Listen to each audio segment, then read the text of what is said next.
The Wanderer's Notebook Volume 1 by Christopher Emrys. Copyright 2020. All rights reserved. Tabitha. Dinaltier plus 2003 TR. Mina drifted awake as the car came to a stop. She blinked a few times, looking around the car and out the window to see where she was. The car had stopped in a driveway in front of a large old house somewhere in the country. The house had 2 stories and no garage. The driveway formed a large arc that connected on both ends to the country road that she could see across the yard on the other side of the car. She unbuckled her seatbelt, opened the door, and climbed out of the car. The size and oldness of the house appeared foreboding. She went and stood near her parents as they rummaged through the car's trunk. She felt more comfortable in their presence but couldn't take her eyes off the house, somehow not trusting it. "Are you ready to see your new house and your new bedroom?" her mom asked as she took Mia's hand and led her toward the house. Mina looked up at her mom. "Yes." They walked up the steps of the front porch toward the door, and Mina looked around curiously. The porch was wide, with a little fence around its border and wooden posts rising to the small ceiling that hung over it. The wood creaked slightly with every step. Inside the house, directly across from the front door, a staircase led to the second floor on the left, and a long hallway on the right led to the back of the house. She could make out a door at the far end of the hall. Mina's mother took her to the first doorway on the right and showed her a large empty room. "This will be the dining room," her mother informed her before leading her down the hall to the next room on the right. The floors were wooden and creaked slightly as they walked down the hall. The next room's purpose was clear to Mina as she looked around at the stove, sink, refrigerator, and cabinets everywhere. They went back down the hall toward the front of the house and turned right, past the staircase and into another large empty room. This one had a doorway at the far end that led into another, slightly smaller room. Her mother explained that the first would be their living room, where they'd watch TV and spend time with guests, while the second was going to be a room for her parents to do things in. "Okay, now for the bedrooms," her mother said as she led the way upstairs. At the top of the stairs was a small landing that formed into a short hallway. There was a door on each end and one in the middle of the landing. Her mother explained that the middle one was for guests and the one to the right was for her parents. They entered the room on the left. Mina's new bedroom was shaped in a long rectangle that extended toward the front of the house to the left as they entered. To the left were a couple small windows evenly spaced along the wall. The wall straight ahead had one larger window in the center, and the back wall of the room had a doorway to a large closet. "So, how do you like our new house?" "It's very noisy," Mina replied. "That's just because it's old. Old houses creak and make noises sometimes, but there's nothing to worry about," her mother reassured her. "Other than it being noisy, what do you think? Do you like it?" "Yes, my bedroom is a lot bigger than the apartment. I'll have much more room to play." Mina smiled as she walked around her room and explored her closet. The next day, the moving truck arrived, and Mina's parents spent most of their time unpacking and setting up the house. Mina occupied herself by arranging her room and playing after her parents set up her bed between the 2 evenly spaced windows across from the closet. Mina decided that she liked her new noisy home. Mina drifted slowly into consciousness and opened her eyes.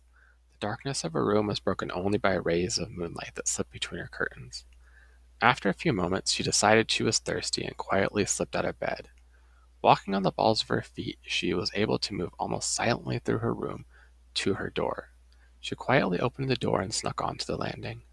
Now for the difficult part. She carefully placed one foot on the first step, close to the wall where it would creak less, and slowly shifted her weight. With fingertips grazing the wall on one side and the railing on the other, she continued this process until she got to the bottom of the steps. Mina smiled when she reached the bottom without making a single creak. It had taken her half of the summer to learn how to do that. Keeping her left fingertips touching the rail, she turned in that direction and started her way down the hall, grazing the wall on her right with her other fingers. This was something else she'd learned to do on cloudy nights with no moonlight. It helped her know where she was, even if she couldn't see that well in the darkness. When she got to the kitchen, she turned on the light. The intensity blinded her, so she squinted until her eyes adjusted. Once she could see comfortably, she made her way to the sink. Her parents couldn't see the kitchen light from their room, making it safe to turn on. She filled a glass with water and began to drink it. Her mind wandered to the nighttime creaking of the old house. She realized she hadn't paid any attention to it for quite a while, and wondered why she sometimes noticed things that were always there, yet sometimes she didn't. As she finished her water, she noticed a difference in the creaking sound. More continuous, rhythmic, and moving down the hall toward the kitchen. Mina turned with a start and stared at the doorway, expecting to see one of her parents at any moment. She stared into the darkness as the creaking moved closer until it stopped at the kitchen. She looked but saw nothing. Mom? Silence. Dad? Silence. Mina reached behind her and fumbled slightly as she placed the glass on the counter, never taking her eyes off the darkness. She had to get back to her room, but she didn't want to go through where she had heard the sound. Walking silently, she made her way to the doorway and looked both ways as quickly as possible. Nothing was there. Mina took one tentative step into the hall and heard a creak to her right. She shot off down the hall, grabbed the end of the rail, swung herself around, and ran up the stairs. She ran through her doorway, closed the door, and launched herself under the bed covers. Mina peeked out of the covers, stared at her door, and listened. Gradually, sound settled in. She could hear the creaking move up the stairs until it stopped on the other side of her bedroom door. Mina stared at the door, waiting for something to happen. Only silence and stillness answered. Mina continued watching until her eyes betrayed her and her mind drifted off into oblivion. Peace and emptiness surrounded Mina. Slowly she became aware of a slow rhythmic sound. It ebbed and flowed like a wave moving near then far, over and over. Curious, her mind began focusing on the sound. As she did, she noticed that it was made of smaller sounds. Each one became slightly louder, slightly closer, until she felt she could almost touch it. Then the sounds would move away, growing quieter. Somehow the little sounds seemed familiar and irregular, never quite the same. Creaking, creaking, like the wooden floors in her house. Mina's eyes shut open to stare into the darkness over her bed. It was just a dream, that was all. She'd only been dreaming about the strange noises from the other night. The creaking moved away from her doorway again. Mina turned, pulled the covers over her, and peeked through a crack between the blanket and the bed as she watched her door. Slowly the creaking steps reached their farthest point near her parents' bedroom door, before slowly coming closer and closer again. Mina stared silently at her door, hoping it was one of her parents. But the steps came to a halt and nothing happened. Something scraped down the outside of her door. Mina hid under the covers. The sound stopped and she waited. She carefully peeked out again at the still closed door. Something scraped down the outside of the door. The handle turned and the door flung open. Mina screamed into the darkness. Within moments her parents had rushed into her room, turning on the lights as they went in. "What's wrong?" her mother asked, sitting down beside her and hugging her. "Someone was walking back and forth outside my room, and then they started clawing at the door. The door swung open and I screamed." Her mom looked worriedly at her dad, but he was already heading back out of her room. "I'll check the house. You stay with her," he said. Mina could see him check the guest room before heading downstairs. She clung to her mother as they waited. After a while, her dad returned and sat down on her other side. "Everything is locked and no one else is in the house," he said as he put his arm around her. "It was probably just a bad dream. Would you like to sleep with us tonight?" her mother asked. Mina wasn't convinced, but she nodded, and her parents led her across the landing to their room. Sunlight flooded the kitchen as Mina ate breakfast with her parents. "Are you looking forward to starting school next week?" her mother asked. Mina paused for a moment to consider. "Yes and no." "Why not?" "Well, I won't be able to sleep in the middle of the day as much." "Why don't you sleep at night?" her father asked. His fork paused halfway between his plate and mouth. "The footsteps still keep me up, but I'm getting used to it," she replied and continued eating. She barely noticed her parents glance at each other. Mina lay in bed, the rhythmic creaking steps almost lulling her to sleep, until she heard her door open. Her mind jumped back to consciousness as her head snapped down and to the side to stare at her doorway. Darkness and silence loomed within the borders of the door frame, but she couldn't see the whole landing from this angle. Mina pulled the covers over her head and stared, waiting. Several long moments passed before the creaking footsteps resumed, but this time they were closer. The sounds approached her head, then moved away down the length of her bed before turning and rounding the foot. Then they slowly moved closer to her again. Her hairs raised on the back of her neck. She wanted to look but was too afraid to move. After a pause, the footsteps began retracing their path. Mina strained her eyes to see as the footsteps neared the head of her bed and paused by her head. There was nothing. The The floor creaked as the steps made their way back toward the foot of her bed. "Just go away," whispered Mina, and a cold hand grabbed her foot. Mina screamed, and moments later her parents rushed into her room. She threw herself at her mother with tears streaming down her face. "Something grabbed my foot." She heard her father walk out of the room as her mother embraced her. "You're okay. You're okay." Her father returned a short while later. It was probably just another bad dream. Mina pushed herself away from her mother and looked at her father. "No, it was real. I wasn't even asleep." She watched her parents exchange looks and knew they didn't believe her. Her mother hugged her again. "I'll stay with you tonight so you can sleep. You want to be well rested for school tomorrow." Her father gave her a hug. "Sleep well," he said before returning to his room. Mina lay in her mother's arms for a while thinking about what had happened. She was too angry that they didn't believe her to fall asleep immediately, but eventually fatigue won. Mina sat alone at one end of the long lunch table in the cafeteria of her new school. She poked at her food but wasn't really hungry. It was her first day and she was exhausted. She rested her head in one hand and stared blankly at her tray. Her mind began to fade and her eyelids fluttered. "Are you okay?" said a strange voice. Mina straightened up and looked in front of her. One of the girls from her class sat on the other side of the table. She vaguely remembered seeing the girl sitting in the back corner of the classroom when she first got there. The girl had energetic eyes, a kind smile, and slightly unkempt hair. The combination of the smile and the frizzled, unkempt hair added a sort of friendly craziness to her appearance.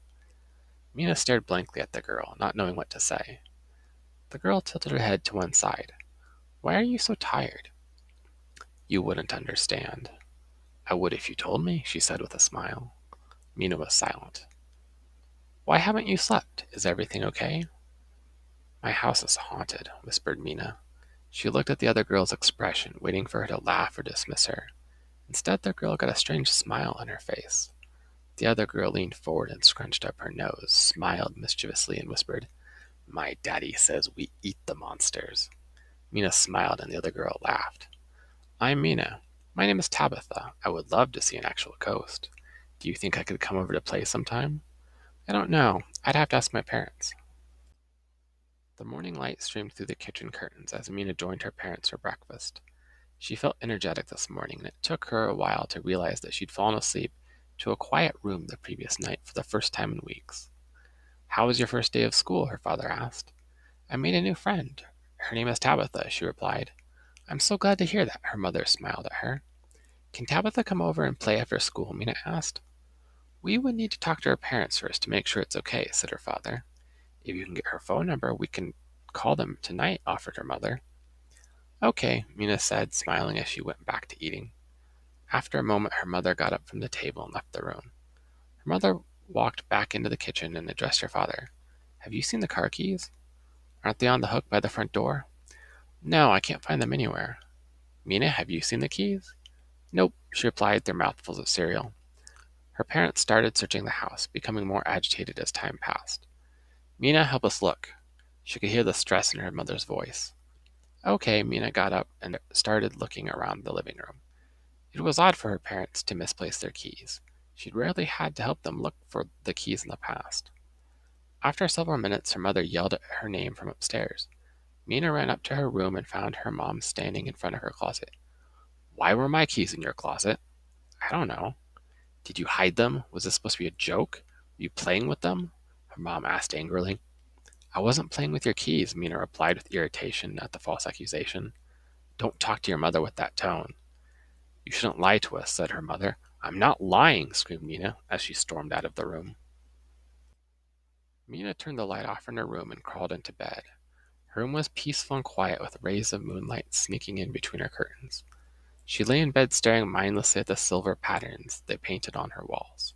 Her consciousness began to drift away and her eyes closed slowly. Then the creaking steps began. Mina came back to wakefulness instantaneously and tried to look through her doorway into the darkness of the landing.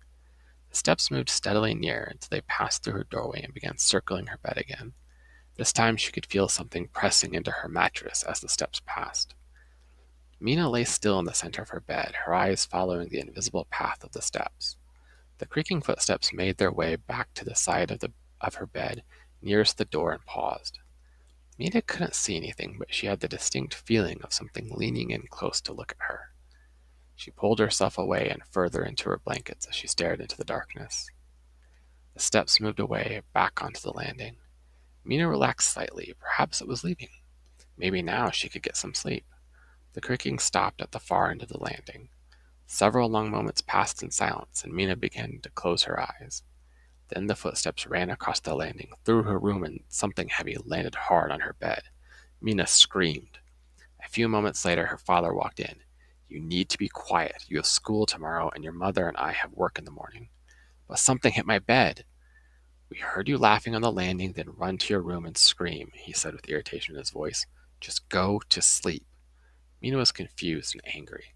She hadn't been playing on the landing, and her father shouldn't be accusing her of something she didn't do. "It's not me." "Stop lying to us.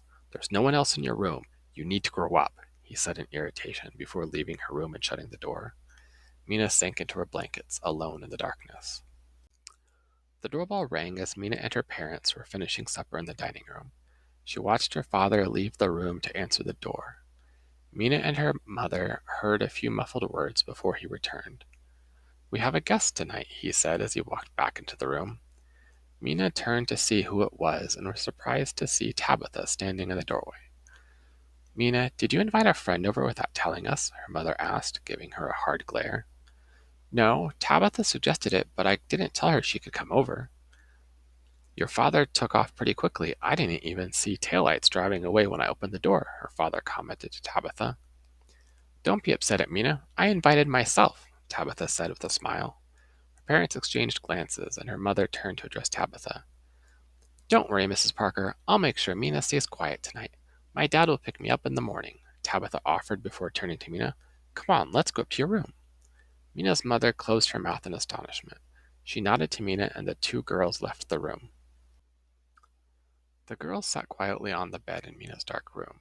Her parents had gone to bed several hours ago, and all was silent and still in the house. Tabitha yawned. "I'm getting sleepy. The ghost isn't here, so we might as well go to sleep. I really wanted to see a ghost, though." Mina looked at her friend. It was hard to tell if she was just disappointed or if she didn't believe that the ghost was real. "I'm going to go get a drink of water before I go to sleep. I'll be right back," Tabitha said before walking out of the room. Mina pulled her knees up to her chest and wrapped her arms around her legs. Her parents were mad at her again, and her one friend probably thought she was a liar. She didn't know what to do as she became acutely aware that she was the only thing in the expanse of empty darkness all around her. Staring mindlessly at the silver lines of moonlight on her floor, she wasn't sure why she should bother caring anymore. A slight creak came from across the room. It was followed a moment later by another. The steps gathered speed as they approached her bed. Mina's blanket was ripped off the bed and thrown across the room as a great weight slammed into the mattress in front of her. A cold hand gripped her ankle and began to pull her towards the foot of the bed. Mina screamed as she was forcefully dragged across the bed and thrown to the floor in the middle of the room. Her parents staggered into the bedroom, angry and sleep deprived. They turned on the lights. "Stop making so much noise." The light bulb shattered, and the room was plunged into darkness again. Mina could see nothing as her eyes tried to adjust back to the darkness. Her parents' sounds of frustration quickly changed to fear as an angry growl filled the room. She heard the sound of two large objects hitting a wall. She turned her head and could barely make out the forms of her parents lying on the floor on the other side of the bed. Mina began to scramble backward as she saw two red dots appear in the darkness above her parents. The red dots moved toward her, and as they passed through a moonlight beam coming through the blinds, she got a brief glimpse of a ghastly pale visage, withered and twisted with hate. The red eyes stopped inches from her face, and she felt cold hands grip her tightly and lift her off the ground. There was no one left. Her parents were unconscious, and she was alone, held aloft by an angry ghost. There was nothing she could do. Tears rolled down her face, and this time she felt cold, frozen air pass over her as the thing growled again. Mina looked away, and that's when she saw the figure in the doorway. It was Tabitha. She was just standing there. "Run!" she screamed at her friend, but Tabitha didn't move. The growl stopped, and the red eyes turned toward the door. "My daddy says we eat the monsters," came the reply as a wicked smile spread across Tabitha's face and the darkness of the night around her grew darker still. The shadows coalesced until all that was left was a Tabitha-shaped void. The ghost dropped Mina, and she saw its eyes move farther from the doorway where Tabitha stood. Tendrils of shadow reached out from the void and wrapped themselves around the unseen form of the ghost. Mina reached up to cover her ears as it shrieked in an unholy agony.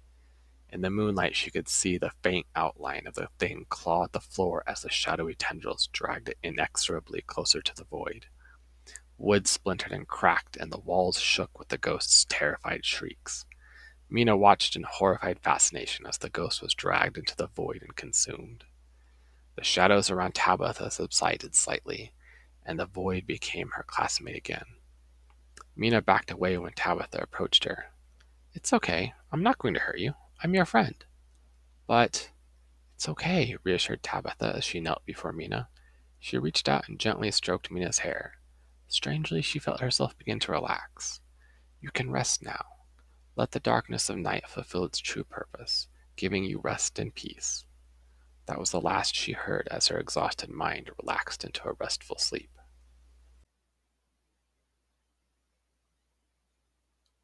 Did you like the story? Recommend it to a friend. Did you hate the story? Recommend it to an enemy. Best of all, don't tell them how you felt about it first.